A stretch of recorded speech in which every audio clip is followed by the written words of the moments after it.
Hey there, my name's Curtis Lucas and you're watching Empire Building. I work very hard to deliver content that's widely overlooked by most of the YouTubers and the media in general. In these crazy times, perspective can make all the difference. And in this episode, I'm going to give you some. We're going to take a closer look at the extraordinary move that the Fed made to prop up the US stock market. I'm also going to show you a powerful tool known as the Buffett Indicator that Warren Buffett uses to identify massive bubbles in the stock market. Spoiler alert, it recently reached its highest levels in history. Also, we're going to look at what this could mean for Bitcoin and other cryptocurrencies. I know I've been away for a little while, but I've been out there trying to build my empire, so I haven't had a whole lot of time to make videos. Also, I put a lot of effort into my content, which is more important to me than just simply pumping out one of these videos every day. If this content interests you, then please go ahead and smash that like button. It really helps the channel out with the YouTube algorithm. And be sure to subscribe to the channel for future videos. You know all those famous adages? You know, the things that people like to repeat over and over again to make themselves sound intelligent or enlightened? Things like, the trend is your friend, or don't try to catch a falling knife, sell in May and go away, don't fight the Fed. And my personal favorite, the bulls take the stairs while the bears jump out the window. All these adages are used over and over again, and for good reason. The one that I would like to focus in on is the adage, don't fight the Fed. You may have heard it said that the stock market is a zero-sum game. What this means is that in order for you to win, somebody else must lose. And this is true in the short term, but in the long term, it's anything but a zero-sum game. And this is evident by its increasing value over the long term. But in the short term, this definitely rings true. For the sake of argument, imagine that we're all cast into the Hunger Games and made to brawl it out with each other. The more clever among us will study economic metrics and indices to try to predict market sentiment and benefit from the trends, whether they be up or down. In this market, all those metrics and indicators point to down, but the stock market continues to go up. How can this be possible? Well, imagine an invisible player enters the game with unlimited strength and resources. You cannot fight this player. Throw your thesis out the window because they can raise you at every hand and they'll always have the royal flush. Sorry, I'm mixing up my metaphors. The point is that the stock market should be much lower than it is right now. But one player is changing the rules of the game. Don't fight the Fed. This means that no matter how bad you think things will get, you don't want to go against this player and bet against this market. The Fed will stop at nothing to bring the market back to its former glory. But don't take my word for it. Take it from the chairman himself.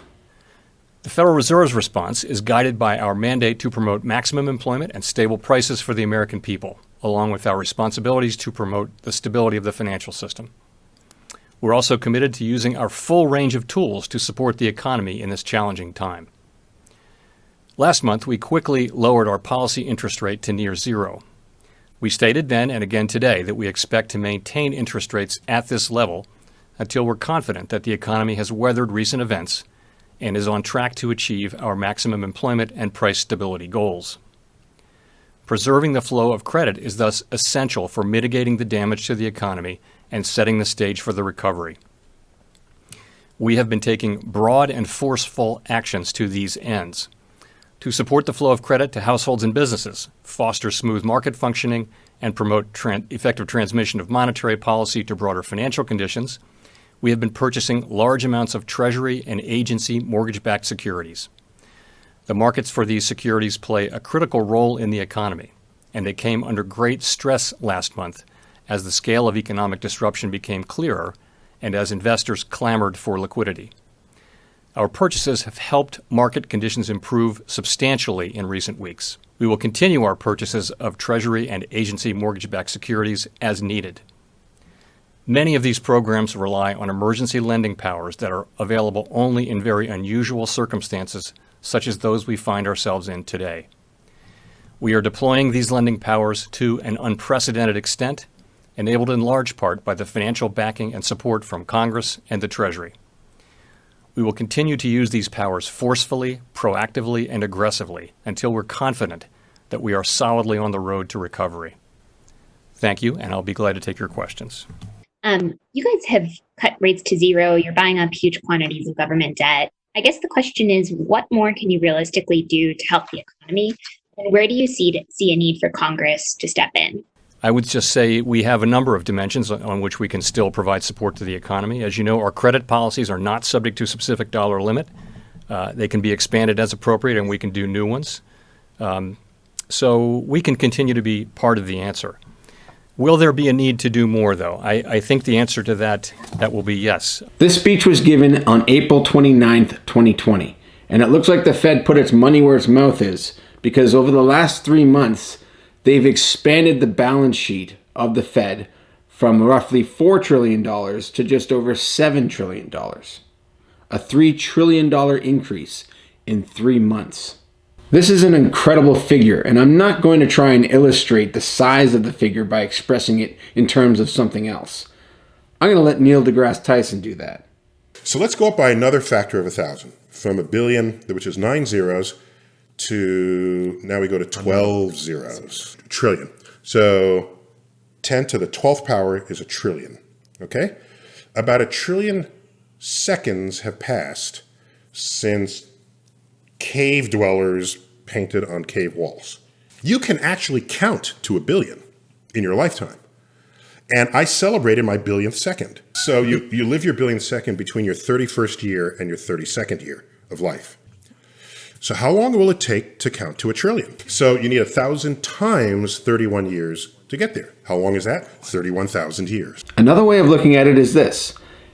The current market cap of the entire U.S. stock market is about $30 trillion. That's the total value of every publicly traded company in the United States of America. In essence, the Fed just bought the equivalent of 10% of the value of the entire U.S. stock market in assets. So if you've been feeling like things just don't seem to make any sense, then you're absolutely right. But it doesn't matter.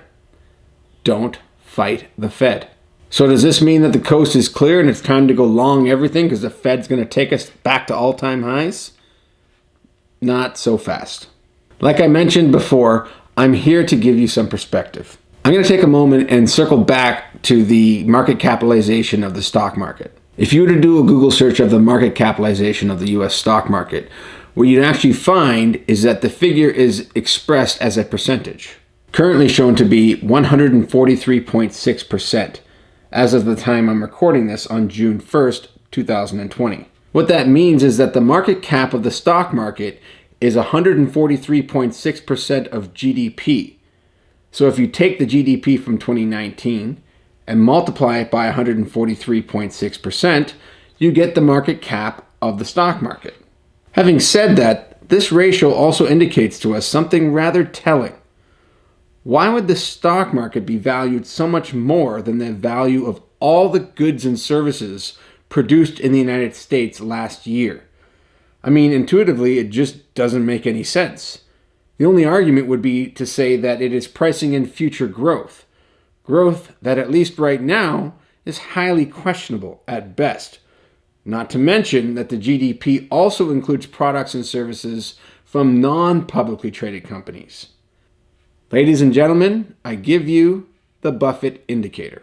This ratio was made famous by Warren Buffett when he dusted it off and presented it as an early warning indicator during the 1999 to 2001 dot-com bubble and the corresponding stock market crash. It was during this time that the ratio of the stock market to GDP reached an all-time high of 139%.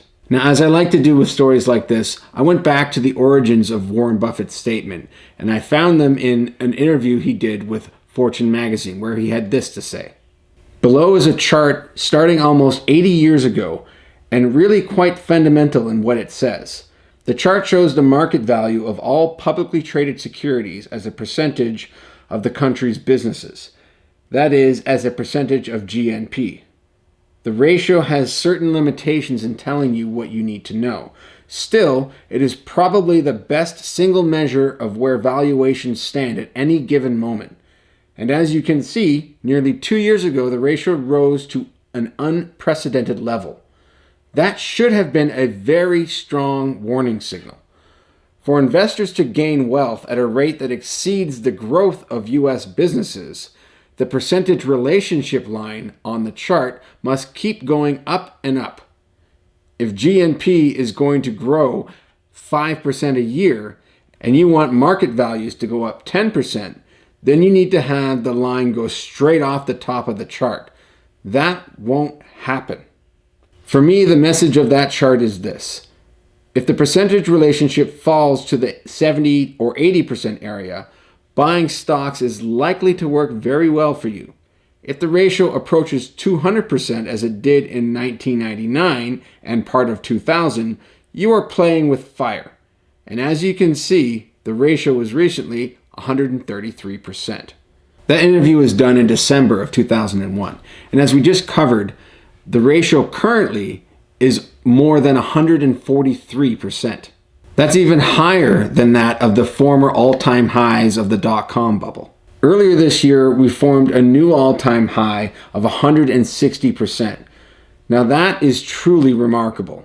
Now, I'm not here to tell you what to do with your money. I'm just here to provide you with some perspective. But I will share with you what I'm doing with mine. I have been watching all of this play out, and one of the places that I believe is uncorrelated to the traditional markets and this market cycle is Bitcoin and some other cryptocurrencies. Some people like to criticize Bitcoin because of market manipulators. But Bitcoin can't hold a candle to the Fed when it comes to market manipulation. I am choosing to opt out of the traditional markets for this next cycle, and I am going all in on blockchain technology. Now, that doesn't mean that I don't own stocks.